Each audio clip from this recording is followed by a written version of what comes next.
할렐루야, 반갑습니다. 하나님의 평안을 전합니다. 오늘도 하나님 말씀을 통하여서 은혜를 누리는 하루 되길 간절히 소망합니다. 오늘 우리 함께 나눌 매일 성경 말씀은요, 23일 목요일 말씀입니다. 여호수아 15장 1절에서 19절 말씀을 함께 묵상하도록 하겠습니다. 자, 이스라엘 백성들은요, 계속해서 하나님께서 약속하신 이 가나안 땅을 지파별로 분배받고 있었습니다. 자, 오늘은 그 첫 번째로 유다 지파가 땅을 분배받는 장면인데요. 1절에서 4절까지 말씀을 살펴보겠습니다. 먼저 이 유다 지파는요, 요단강 서쪽 지역에서 제일 먼저 기업을 분배받습니다. 자, 이 부분을 그냥 우리가 아무 생각 없이 넘어갈 수 있는 부분입니다. 하지만 유다 지파는 야곱의 아들들 중에서 네 번째였어요. 순서대로라면 맞지 않죠. 첫 번째, 두 번째, 세 번째가 이루어지고 난 다음에 이 유다 지파가 땅을 분배받아야 하지 않을까요? 근데 그렇다면 왜 유다 지파가 제일 먼저 땅을 분배받게 되었을까? 자, 창세기 49장 8절 말씀을 한번 살펴보아야 하는데요.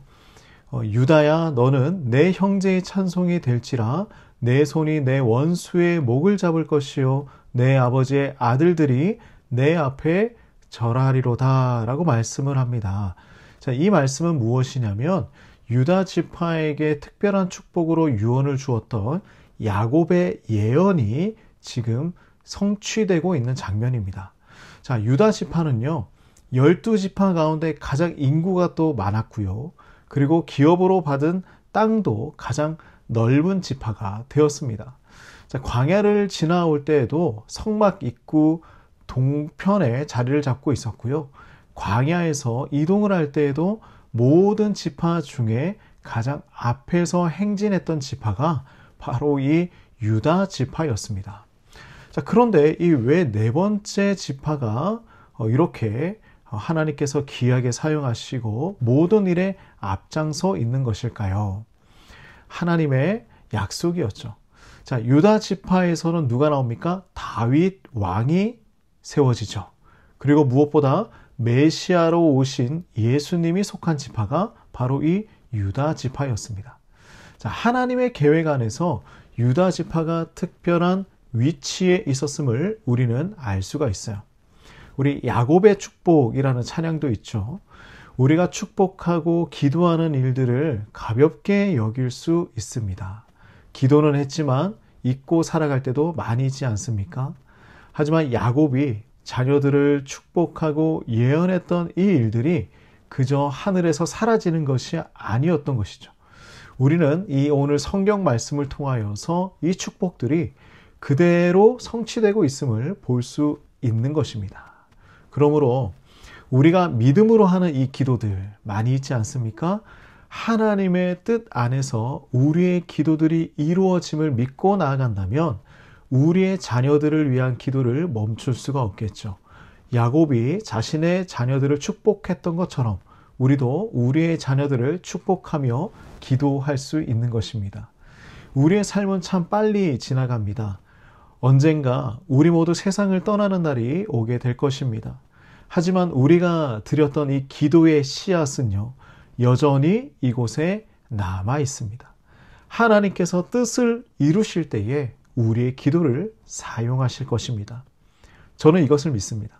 그러므로 우리는 기도를 멈추지 않아야겠죠. 우리 모두 기도하는 하나님의 성도들이 되기를 간절히 소망합니다. 자, 5절에서 8절 말씀도 한번 살펴봅시다. 5절에서 8절 말씀을 보니요, 유다 지파 땅의 동쪽 끝, 그것을 알려주고 있는데요. 자, 유다 지파의 동쪽 끝은 우리가 잘 알고 있듯이 사해였습니다. 사해까지 소금으로 된 바다죠. 그리고 역사상 가장 중요한 장소가 되는 예루살렘도 이 유다 지파가 얻는 땅에 속해 있었습니다.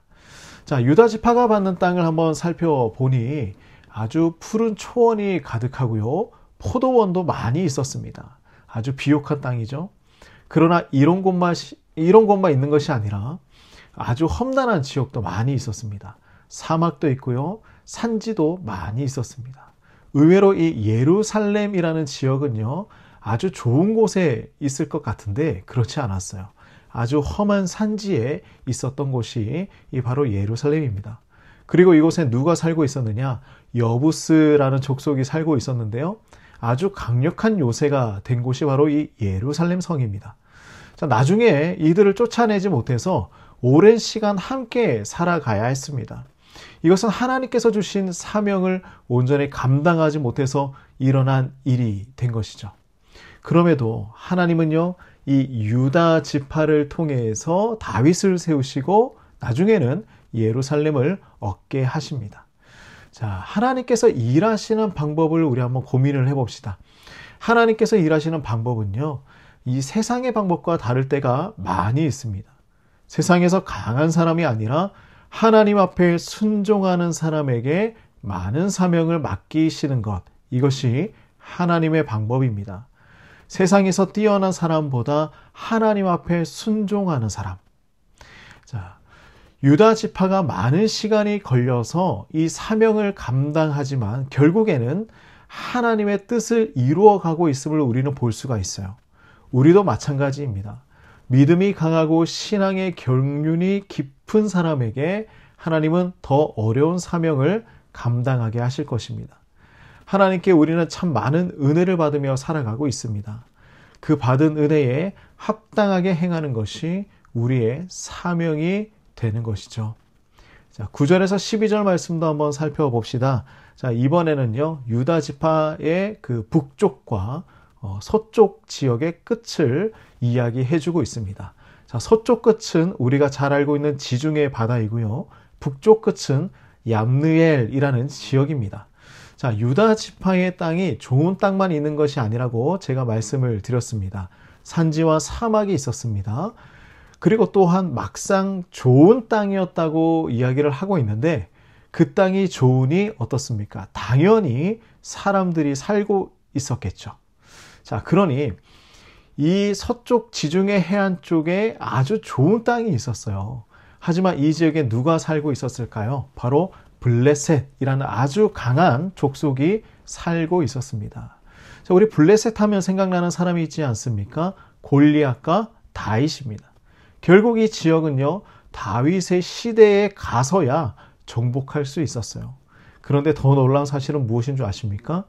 유다 지파가 이 땅을 얻은 후부터 영적으로 타락하기 시작했다라는 거예요. 평지가 아닌 산지에 거주할 때는요, 그들의 신앙이 더 좋았어요. 사실 우리들도요, 평안이 극에 달하게 되면 하나님을 멀리하기 시작합니다. 우리의 삶에 고난이 하나도 없게 되는 그 시점이 오면 우리는 하나님을 잊어버리기 시작합니다. 이것이 우리의 본성인지 참으로 어려운 일이에요. 이스라엘 백성들은요, 가나안 땅에서 전쟁을 하던 중에는 정말 하나님 앞에 순종하고 하나님의 방법을 따라 살아갔던 사람들이었습니다. 자, 그러나 이 전쟁이 끝나고 난 그 이후부터 이들은 타락하기 시작해요. 우리도 이 부분에서 경각심을 가지고 있어야 합니다. 우리는 언제 어떻게 넘어질지 모르는 연약한 사람들이기 때문이죠. 나 자신을 나태함 가운데 두지 않으시기를 간절히 소원합니다. 거룩한 긴장감을 가지는 것, 우리에게 이것이 필요하겠죠? 우리 모두 하나님의 은혜를 입은 자녀로서 이 은혜에 합당하게 살아가기를 간절히 소망합니다. 우리 기도하고 하나님의 은혜를 간구합시다.